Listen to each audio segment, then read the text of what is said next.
Good afternoon વિદ્યાર્થી મિત્રો, આજના ઓનલાઈન સેશનમાં આપ સૌનું હાર્દિક સ્વાગત છે. ધોરણ 4 વિષય હિન્દી ભાગ નંબર 1. તો હવે આપણે 5 ધમક ધમક આતા હાથી એ જોવાનું છે. તો ચાલો આપણે જોઈએ. તો એના લેખક એટલે કે કોણે લખેલું છે, તો કે પ્રયાગ શુક્લએ.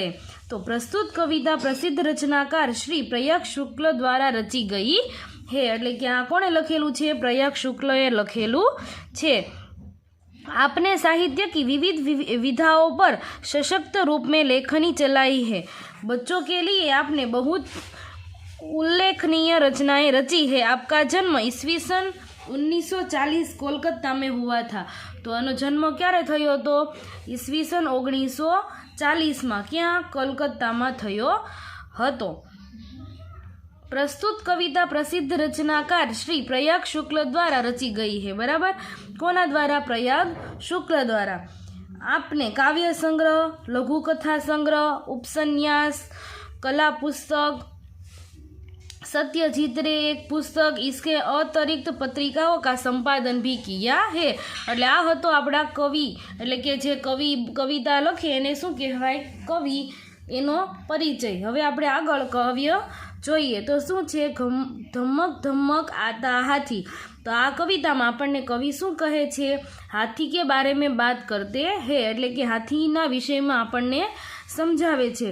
तो कि हाथी धमक धमक करता हुआ आता है और धमक धमक जाता हाथी, એટલે धमक धमक करता जाता है. तो શું બોલાય? તો કે હાથી ધમક ધમક કરતો આવે છે અને ધમક ધમક કરતો જાય છે. अपनी सूंड उठाता हाथी. अपनी सूंड उठाता हाथी પોતાની સૂંઢ ઉઠાવે છે. अपनी सूंड गिराता हाथी પોતાની સૂંઢ ગિરાવે છે. અને अपनी सूंड हिलाता हाथी એટલે પોતાની સૂંઢ છે એને હલાવે છે. अपनी सूंड घुमाता हाथी એટલે કે પોતાની સૂંઢને ઘુમાવે છે. जब पानी में जाता हाथी એટલે કે જ્યારે જ્યારે ધમક ધમક કરતો કરતો એ પાણીમાં જાય છે ત્યારે ભરભર सूंड नहाता हाथी એટલે કે सूंड सूंडમાં પાણી ભરીને નહાય છે. कितने केले खाता हाथी. हाथी को એટલે मीन्स कि क्या शू बोले? तो कि हाथी को ये भी नहीं पता है कि वो दिन भर में कितने केले खाता है. तो कितने केले खाता हाथी यह तो नहीं बताता हाथी. કેટલા કેળા ખાઈ જાય છે એ કોઈને ખબર નથી અને કોઈને કહેતો નથી. ધમક ધમક આતા હાથી, ધમક ધમક જાતા હાથી. તો ધમક ધમક કરતો હાથી આવે છે અને ધમક ધમક કરતો જાય છે. તો ચાલો વિદ્યાર્થી મિત્રો, હવે આપણે સ્વાધ્યાય પોથી પૂરીએ.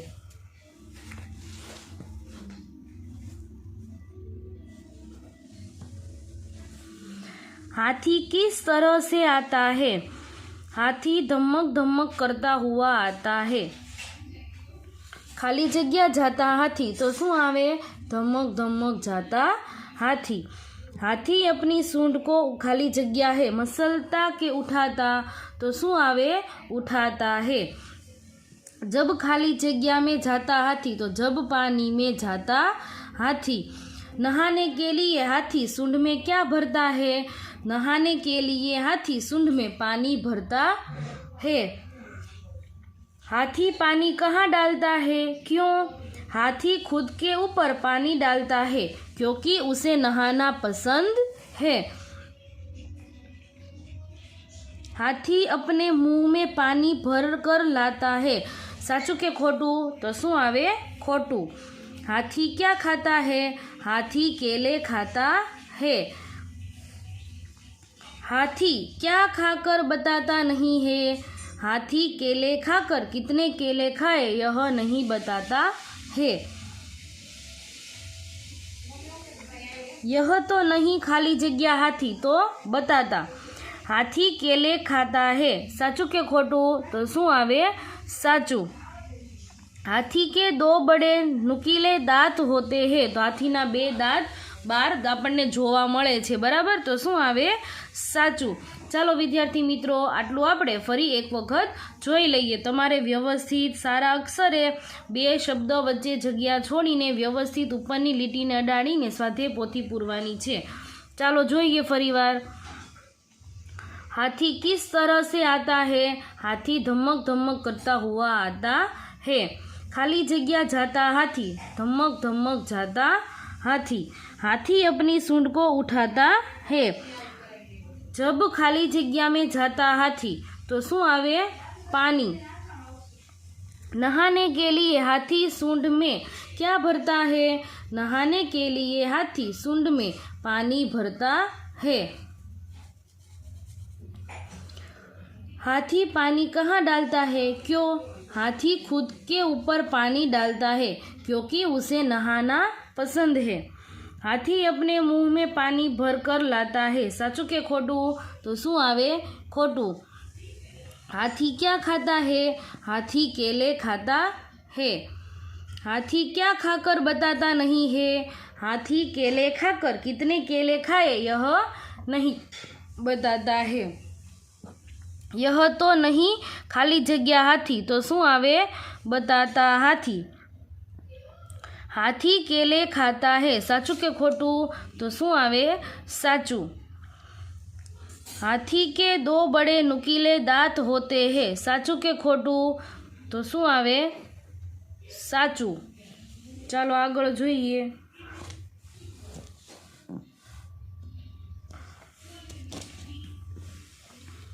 काव्य पंक्ति पूर्ण कीजिए.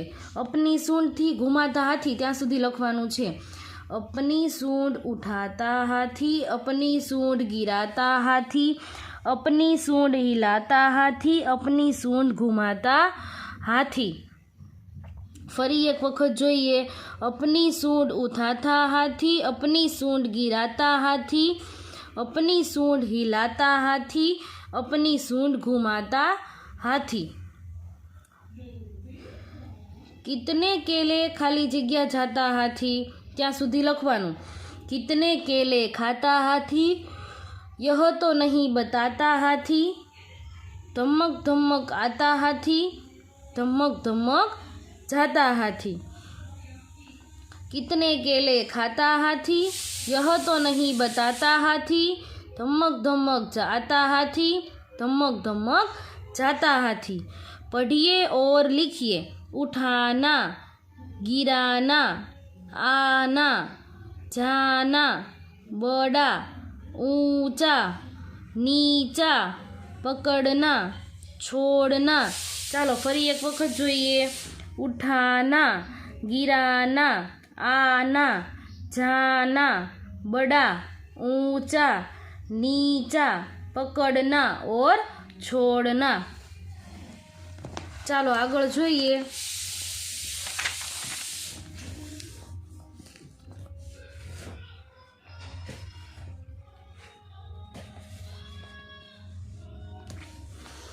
समानार्थी शब्द लिखिए.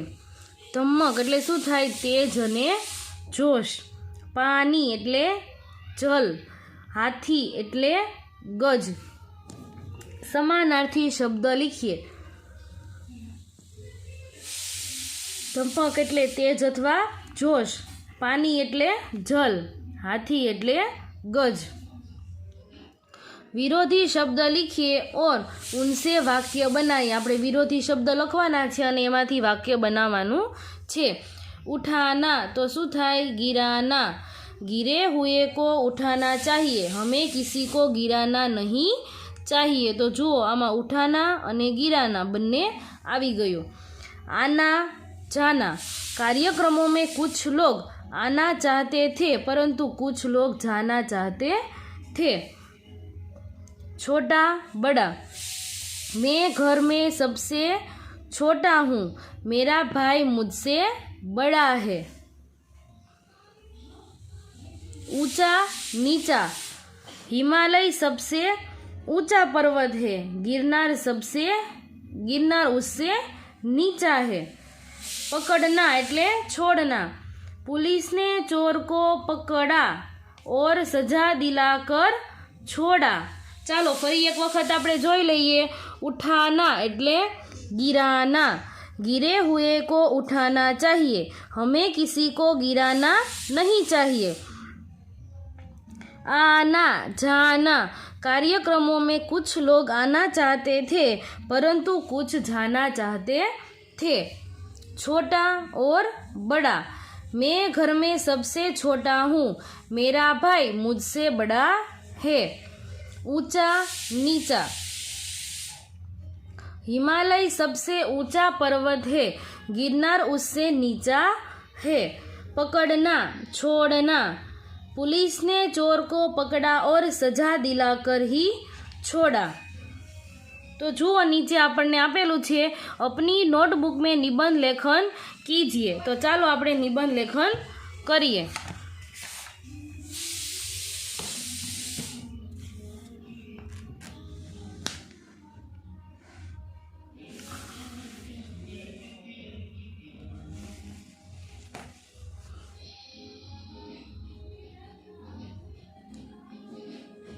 हाथी एवं हेडिंग मारवानुं अने लखवानुं.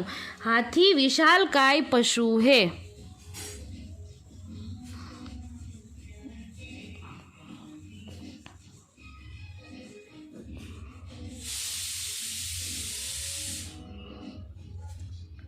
हाथी को 2 छोटी छोटी आंखें होती है. हाथी को 2 छोटी छोटी आंखें 2 बड़े बड़े कान होते हैं. बराबर छे. एवी ज रीते हाथी को खंभे जैसे 4 पैर होते हैं. तो अहींया लखवानुं हाथी को खंभे जैसे 4 पैर होते हैं. एक लंबी सूंड और छोटी सी पूंछ होती है. एक लंबी पूंछ होती है.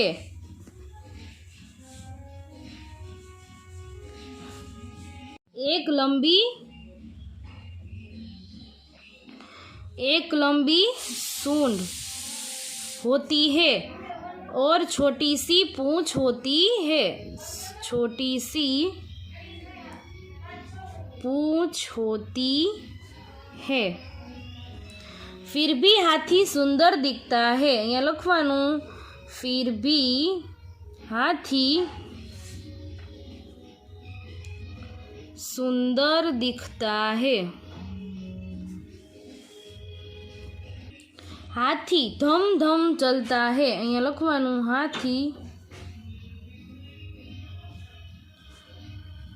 धम धम चलता है. उसे नदी या तालाब में नहाने में बड़ा मज़ा आता है. तो यहाँ लखवानुं उसे नदी या तालाब में नहाने का अथवा नहाने में बड़ा मज़ा आता है. वह सूंड भर भर कर नहाता है. वह सूंड भर भर कर नहाता है. उसे केले खाना बहुत पसंद है. उसे केले खाना बहुत पसंद है. हाथी शाकाहारी पशु है. शाकाहारी पशु है. हाथी क्या खाता है? तो हाथी पत्ते टहनियाँ खाता है। टहनियाँ खाता है। हाथी समूह में रहता है। हाथी समूह में रहता है। चलो आगे लखीए।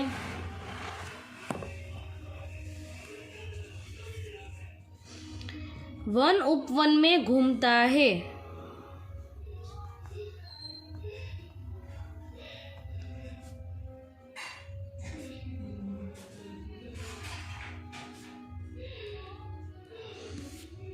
पुराने जमाने में राजा महाराजा हाथी को पालते थे। पुराने जमाने में राजा महाराजा हाथी को पालते थे। उस पर सवारी करते थे। उस पर सवारी करते थे।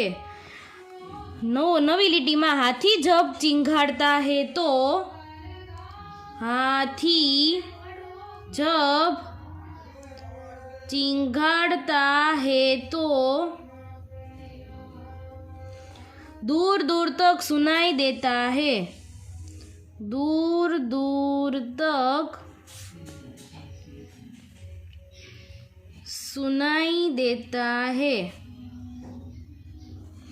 हाथी सब लोगों का सच्चा साथी है। हाथी सब लोगों का अच्छा साथी है। बच्चों को हाथी बहुत पसंद होता है। बच्चों को हाथी पसंद होता है। तो आ આપણે હાથી વિશે થોડાક વાક્યો લખ્યા। તો ચાલો આપણે હવે સ્વાધ્યાય પોથીમાં જોઈએ। તો લિંગ પરિવર્તન करके लिखिए। राजा, रानी, लड़का, लड़की, घोड़ा, घोड़ी, कुत्ता, कुतिया, चूहा, चूहिया, शेर, शेरनी, माता, पिता, बंदर, बंदरिया, शिक्षक, शिक्षिका, मोर, मोरनी, हिरण, हिरनी, हाथी, हथीनी। चलो फरी एक वखत लिंग परिवर्तन जोई लईए।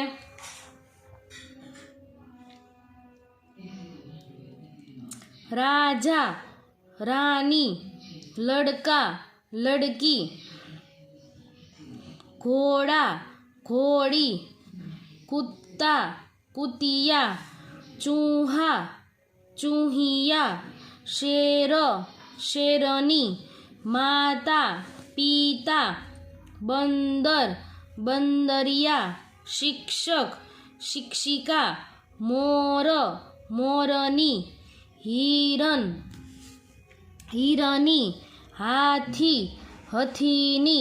तो चालो विद्यार्थी मित्रों, आजे आपणे जे काव्य जोईए छीए ते जेटली स्वाध्याय पोथी चालेली छे ते पोताए पोतपोतानी स्वाध्याय पोथीमां व्यवस्थित सारा अक्षरे पूरवानुं छे। तथा આપણે જે નોટબુકમાં જોયેલું છે તો કે આપણે આખી કાવ્ય લખવાની છે સારા અક્ષરે, ઉપરાંત હાથી વિશે આપણે જે થોડાક શબ્દો લખેલા છે, થોડાક વાક્યો, એ પણ તમારી પાકી નોટમાં, હિન્દીની પાકી નોટમાં વ્યવસ્થિત નવા પેજથી હેડિંગ મારીને નવો પાઠ લખવાનો છે અને સ્વાધ્યાય પોથી પણ સારા અક્ષરે પૂરવાની છે।